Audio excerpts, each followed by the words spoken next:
At Pennzoil, we have one job, pioneering a motor oil so advanced, you don't have to think about your motor oil. Instead, you can think about how your engine sounds, how your stomach feels as the RPMs build, how your wheels hug the curves, and how, with the Pennzoil Platinum up to 15-year, 500,000-mile protection guarantee, your adventures will be many.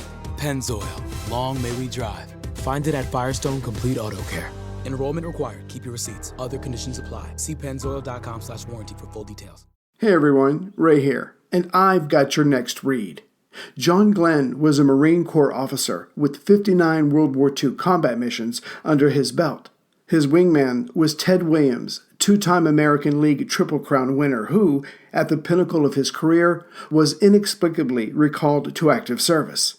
Over the next half-century, these two men would both become household names, the affable astronaut and the notoriously tempestuous left fielder. Their enduring friendship, forged in battle, would see them through exhilarating highs and devastating lows.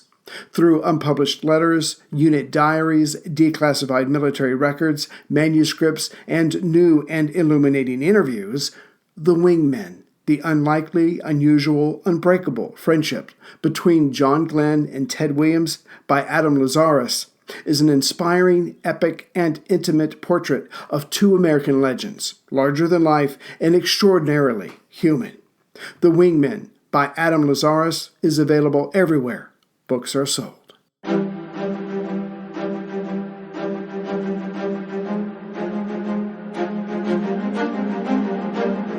Hello, and thank you for listening to The History of World War II podcast, episode 431, The Father and Mother of All Explosions.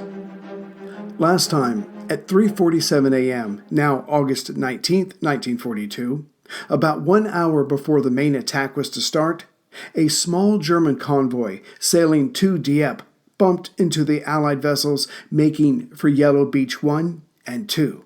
And not knowing that there were many more enemy ships out there, the German escorts shot off a shell star and then shot into the approaching ships.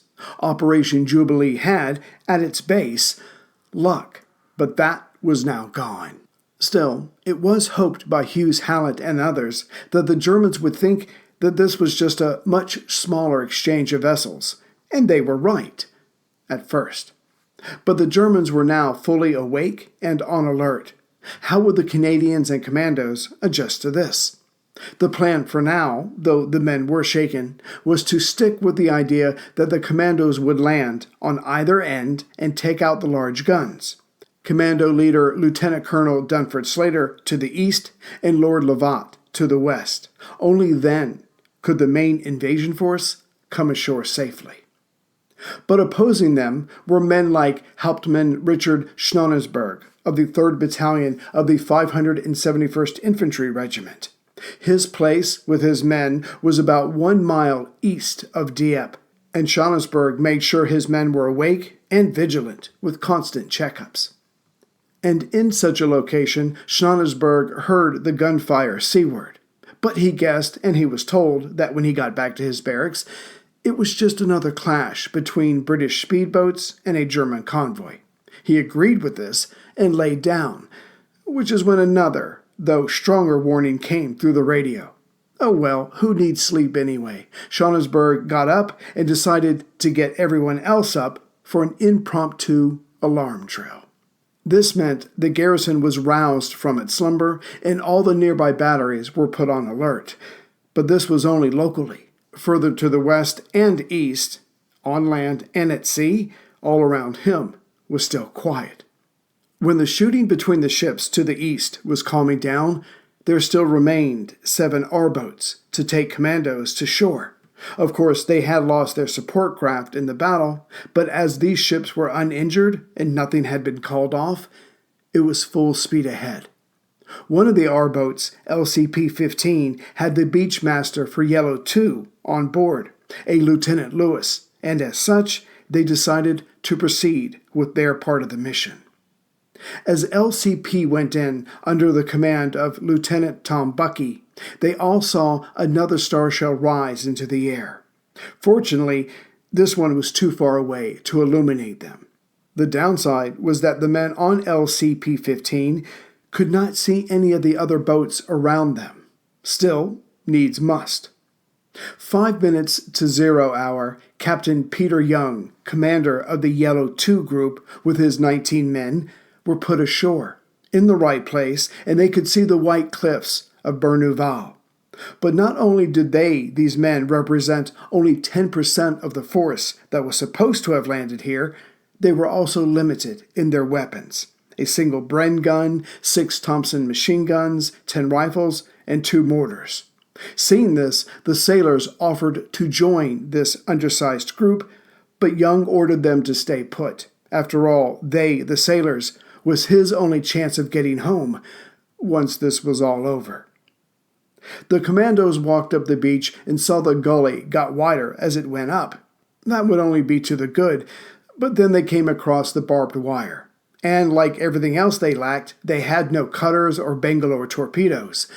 So Young said, "Follow me," and he began to climb around the wire. But the sides of the gully were too slippery. The men just slid down again and again, which is when Young saw the pegs driven into the chalk. The Germans must have done this as a backup.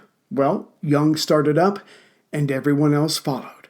Once on top, Young turned around and saw the sea in all its glory.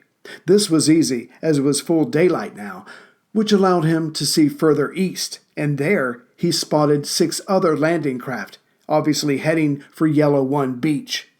As they would soon have help, Young took his men to their rendezvous point, a church behind the battery that they were to take out.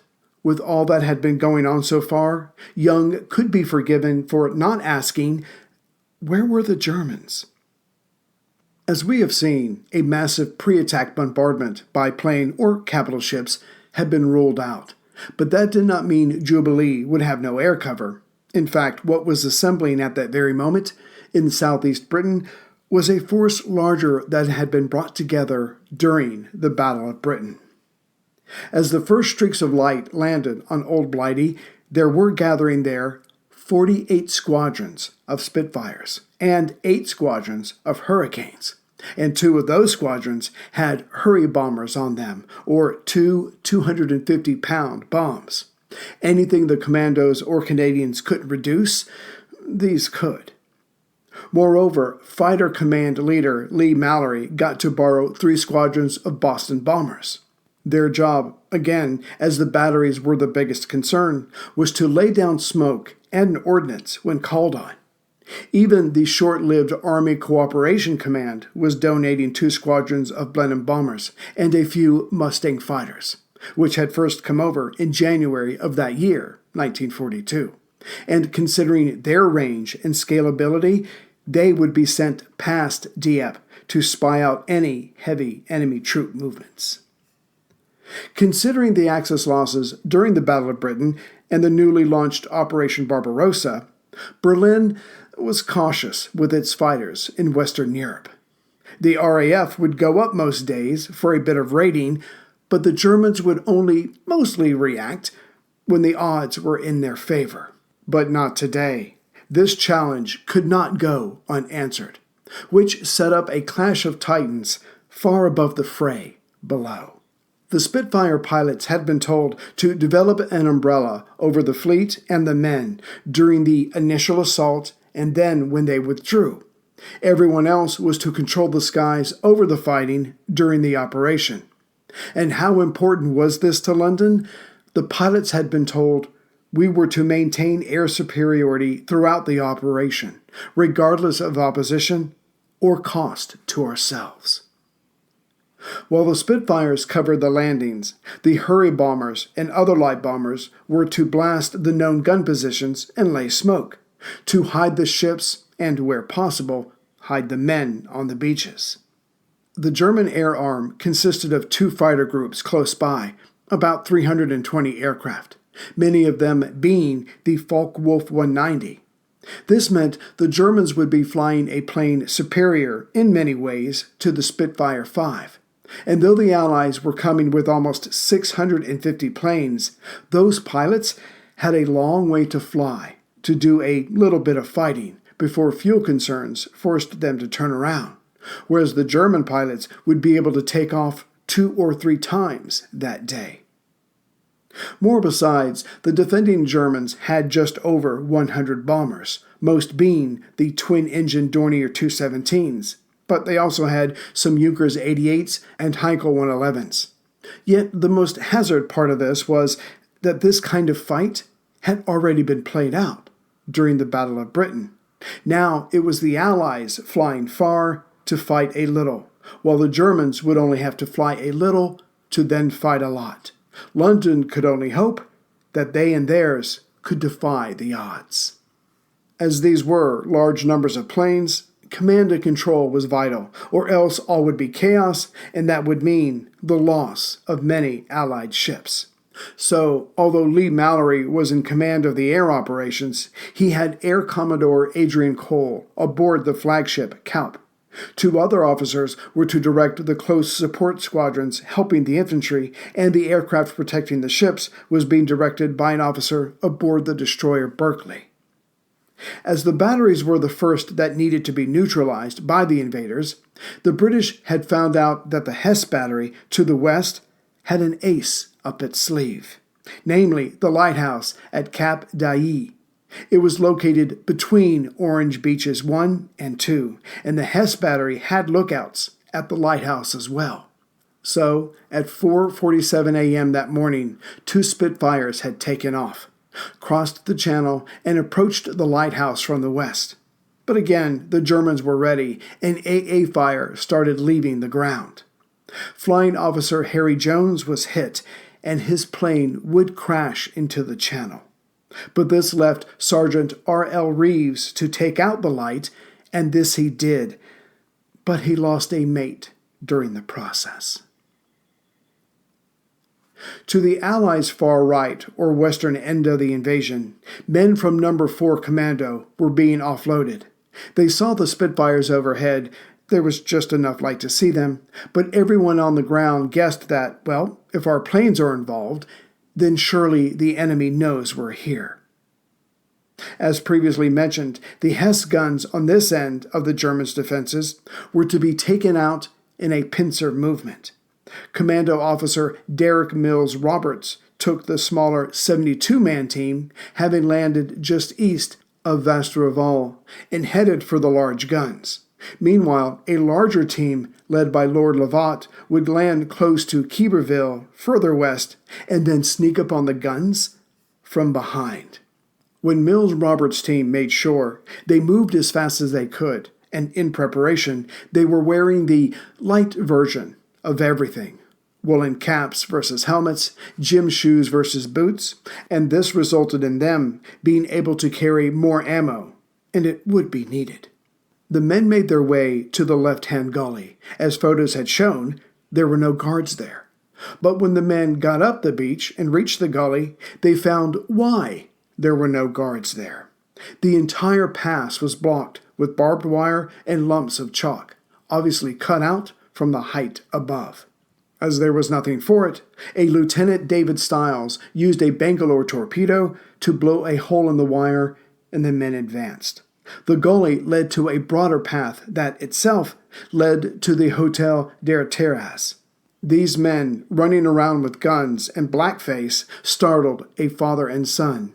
They tried to ask them a question, but none of the troops could make themselves understood. The menacing men kept moving forward. The father and son ran to a shelter. When the men took another break, Mills Roberts looked at his watch. It was 5:40 a.m., and they needed to be ready to fire on the battery at 6:15, so they were ahead of schedule. Maybe the Germans would still let themselves be surprised, given all that had happened thus far. Maybe. Which is when the quiet of the morning was lost forever by the Hesse battery as it opened up, sending its 5.9-inch shells towards the enemy fleet. Mills Roberts looked at his watch again. Lord Lovat's party still had 50 minutes before they were to be in position, and in that 50 minutes, many ships could be lost. So much for well-laid-out plans. Mills Roberts and company picked up their pace. Meanwhile, Lovat's group He had 152 men with him, loaded onto 4 LCAs, had gone full speed when the first star shell was in the sky. Their surprise in general had been taken away, but each section on the beach would have its own fight. Lovat still hoped to cover as much ground as possible before the real light of the day came. Lieutenant Arthur Ferry Vesey led A Troop to take out the 2 pillboxes up ahead. The men began climbing, and fortunately, the first pillbox was empty. The men moved on. The second pillbox was manned, but not for long. With everyone in A Troop picking a target, the Germans around the gun all fell at the same time. Meanwhile, another A Trooper, Tom Finney, climbed up the telegraph pole while bullets were slamming into the wood around him and cut the wires between Keeberville and St. Margaret, the next link in the chain of command. B Troop had a harder time of it. The fire at them was more intense, and men started falling. But as Captain Gordon Webb had pounded into his head, and so he pounded into the men's head, if you are hit on the beach but can still move, then move. Survival demands that you get off the beach and behind some cover as fast as possible. But the path to cover was blocked by barbed wire, so some of the men threw rolls of rabbit netting over it, and others, wearing thick leather jerkins, pushed the wire down and began cutting a hole. The various troops made it off the beach. Of course, each troop left a few men behind, as that was the price. As for the men who were wounded but could still walk, they were taken to cover. But as they got worse, some others volunteered to stay with them. In the end, those that were wounded and those that gave them care would be captured. As tough as the Commandos were, they had, after all, been through training that others simply could not complete. That was physical toughness. What they saw next required a strength of a completely different sort. A commando watched as a German broke from cover. The commando was about to shoot the man when a Spitfire overhead went after him with his cannon. And cannons being what they are, a direct hit was not needed. The shell landed close enough, and the German began to fly, and when he landed, roughly, his twisted body moved no more. Next, a U.S. Ranger came upon a German who had apparently attempted to throw his potato masher, his stick grenade, but he did not get it out of his hand fast enough. The self-induced victim's stomach was open, and the Ranger could see steam rising from it. It was time to get back to the fight. The larger Lord Lovat group worked themselves to a point where they now had to turn and ascend the east slope, for on top of that sat the battery. But that meant at least a mile out in the open had to be crossed to get there. Well, with only their lives to lose, the men began to run. With each step, any and all were expecting that last bullet. But it never came. Not for any of them. Some defenders, they concluded, were still sleeping on the job. And as the Lovat group got closer to the top, they heard, further north, a firefight. Clearly, Mills Roberts' group were already engaging the guns. Lord Lovat hoped it was going well, and they moved out. Meanwhile, Mills Roberts and his men were hiding in a barn about 170 yards from the Hess battery. They could hear the Germans when they shouted, but nothing was clear, except their shells were now firing on the British ships. Looking around, it seemed to be about 100 Germans in a fenced-off area, all of them to take care of the guns. Mills Roberts had seen enough. Selecting a tall man who seemed to be yelling out orders, a sniper was told to take him out. The rifle cracked, the German fell forward, down further into the pit, and with that, the fighting was on, as the Commandos opened up with their Bruns, rifles, and a boy's anti-tank rifle, or elephant gun, as the men called it, shooting out its 14mm bore. Also giving the enemy hell were 2 mortar teams, and the team manning the 2-inch mortar were Troop Sergeant Major Jimmy Dunning, helped by Privates Dale and Horn. Well, Dunning, Dale, and Horn were about to save everyone around them a lot of time. Dunning's team got off 1 or 2 rounds, but the next missile landed amongst a stack of cordite, itself next to the number 1 Hess gun. As war correspondent Alexander Austin put it, he went along for the story and he was carrying supplies. The resulting explosion was louder and longer than anything they had heard that morning. It seemed to be the father and mother of all explosions. As for the 2 privates, they looked at each other, then looked at their hands, then looked at their launcher, and then looked back at each other. No words were sufficient. Meanwhile, to the east, at Yellow Beach, Dunford Slater's second-in-command, Commando Captain Peter Young, took his men ever closer to the Goebbels guns. Having landed at Yellow 2, they made their way up a gully, and soon they could see the guns. Problem was, the guns, were in the middle of a cornfield, so approaching them undetected would not be easy. Again, the plan had been for Young and his to attack from the rear, while the larger group, who landed further east at Yellow 1, would attack from the front. But Young could not reach the other group on the radio, but knew he would have to attack alone if those guns started firing on his ships, his exit. Just then, a young boy on a bike rode up and said to the men that there were about 200 Germans in that gun pit. Young and his 19 men moved closer. When they came upon a little village, a small enemy gun position stopped them. Not having time for this, Young decided they would back away from the small gun shooting at them and enter the cornfield. There they would get close, hopefully close enough, and start shooting. When Young and company were about 200 yards away from the Goebbels gun, they formed 2 lines and opened up. The Germans soon realized why some of their comrades were falling and started firing back. But not enough commandos died from this, so the frustrated Germans turned the closest big gun to the enemy on the enemy. Problem was, the barrel could not be lowered enough to hit them, so the ground behind the commandos soon became scorched earth. Still, Young was in a pickle. Clearly, Lord Lovat men at Yellow 1 were not here, which meant Young and company were outnumbered, at least 10 to 1. And it was only a matter of time before the Germans roused themselves and went out looking for the enemy. And lastly, Young's main objective had been to make sure that the large guns were not firing on the ships, and they weren't. They were firing at him. With this done and no Yellow Team won, Young decided it was time to leave. Young and his moved back to the gully, but on their way they got into a firefight with the gun's observation team. Clearly, the Germans were now out and about. It was time to go. The men gathered on the beach, but by now Germans were on the cliff top, firing down at them. Young and a Lieutenant Anthony Ruxton kept firing on the enemy to distract them.